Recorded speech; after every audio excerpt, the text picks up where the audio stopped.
don't want you using it.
ታሪኩ የሚጀምረው ዩሪ ቦይካ አሁን ነፃ ሰው ሆኖ ወደ ፍልሚያ ሜዳ ከመግባቱ በፊት በተረጋጋና በትኩረት መንፈስ ሲጸልይ ይታያል። ፍልሚያን ከፈጣሪ የተሰጠው ስጦታ አድርጎ ይመለከተዋል። እንዲሁም በፕሮፌሽናል ደረጃ የመወዳደር ትልቅ ህልሙን እያሳደደ ይገኛል።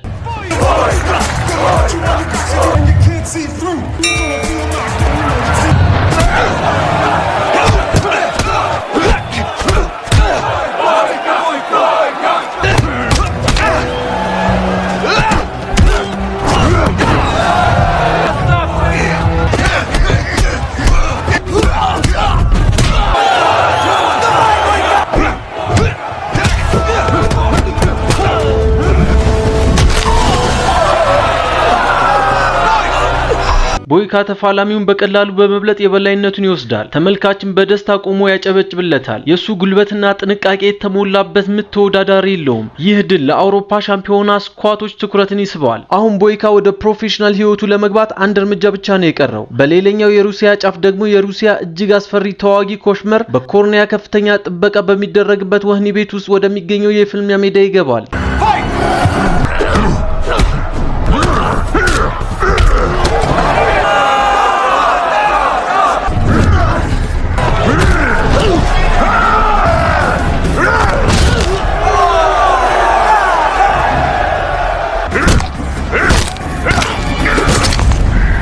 ኮሽመር ፍጹም ጨካኝነቱን በማሳየት ተቃዋሚውን እዚያው የፍልሚያው ሜዳ ላይ እስከ ሞት ድረስ አብዝቶ ይደበድበዋል። ቆየት ብሎ በኬቭ ከተማ የቦይ ስራ አስኪያጅ ኩሪል ቪክቶር ከሚባል ሩሲያዊ ተዋጊ ጋር ፍልሚያ እንዳመቻችለት ይነግረዋል። ይህንን ፍልሚያ ካሸነፈ ለአውሮፓው ውድድር ቦታውን ማረጋገጥ ይችላል። እሱም ራሱን ያዘጋጃል፣ ይጸልያል፣ እንዲሁም በከፍተኛ ትኩረት ወደ ፍልሚያው ሜዳ ይገባል።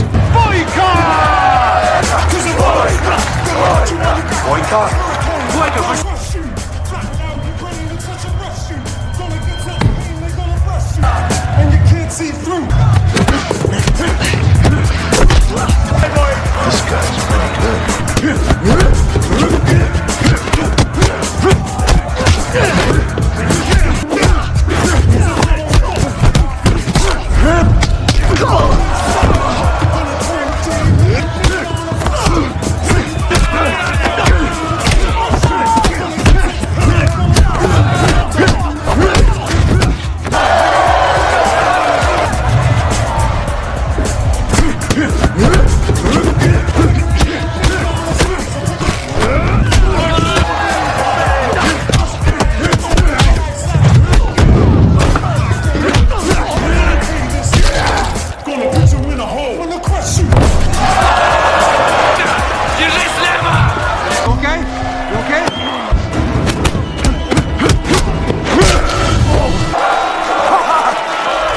ቦይካ ቪክተር እንዳይነሳ ቢያስጠነቅቀውም ቪክቶር ግን ፍልሚያውን ለመቀጠል ግትርነቱን ያሳያል።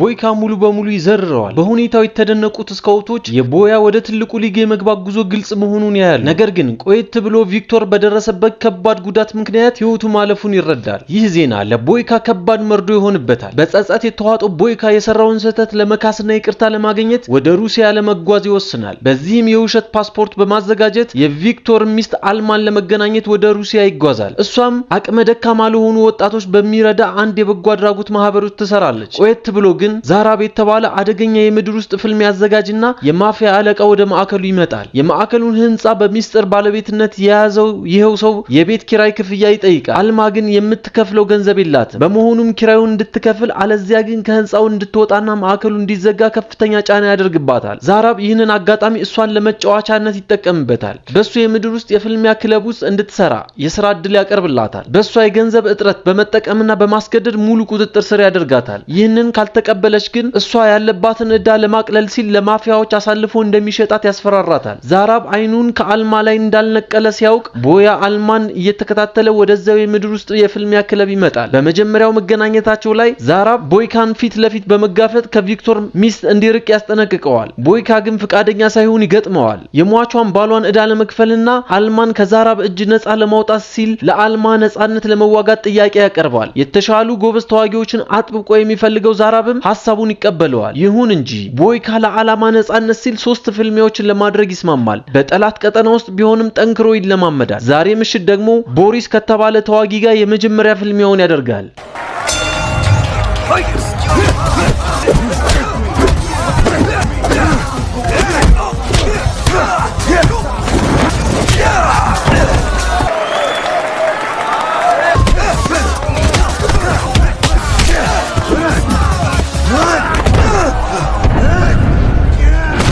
ቦይካ በላቀ ብቃትና በመረጋጋት ቦሪስን ያሸንፈዋል። ዛራብም በሁኔታው ይደነቃል። ቆየት ብሎ አልማ ለቦይካ ያላት አመለካከት መቀየር ይጀምራል። ለቀሪዎቹ ፍልሚያዎች እንዲለማመድበትም የማህበረሰብ ማዕከሉን ጂም ትፈቅድለታለች። በሁለተኛው ፍልሚያ ላይ ቦይካ ከኦዛር ወንድማማቾች ጋር ፊት ለፊት መጋፈጥ ይኖርበታል።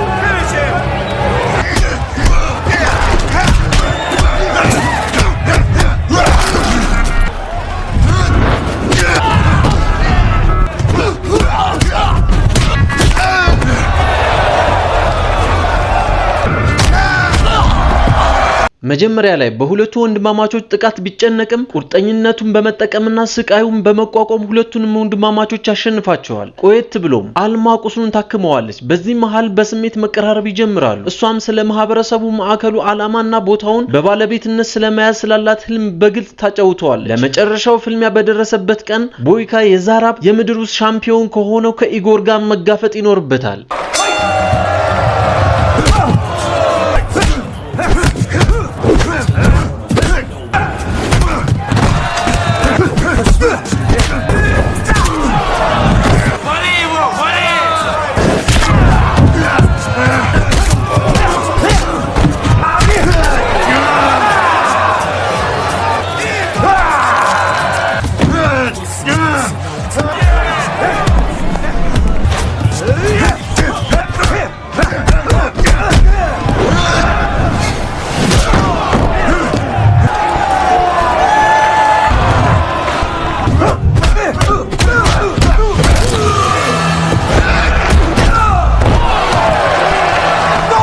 ኢጎር የማይለቅና እልህኛ ቢሆንም ቦይካ በዱላ ዘርሮ ያሸንፈዋል። ቀደም ሲል በስምምነቱ መሰረት 3ቱንም ፍልሚያዎች ቢያሸንፍም ዛራብ ግን ስምምነቱን ይለውጣል። አሁን ቦይካን አንድ ተጨማሪ ፍልሚያ ያንን አስፈሪ የሩሲያዊ ጭራ ኮሽመርን መግጠም አለበት። ቦይካ እምቢ ለማለት ቢሞክርም ዛራብ ግን ኮሽመርን ካልገጠመ አልማን በቁጥጥር ስር እንደሚያቆያት ያስፈራረዋል። በመሆኑም ቦይካ ከመቀበል ውጭ ሌላ አማራጭ አይኖረውም። ዛራብም ኮሽመርን ከወህኒ ቤት ያስመጣዋል።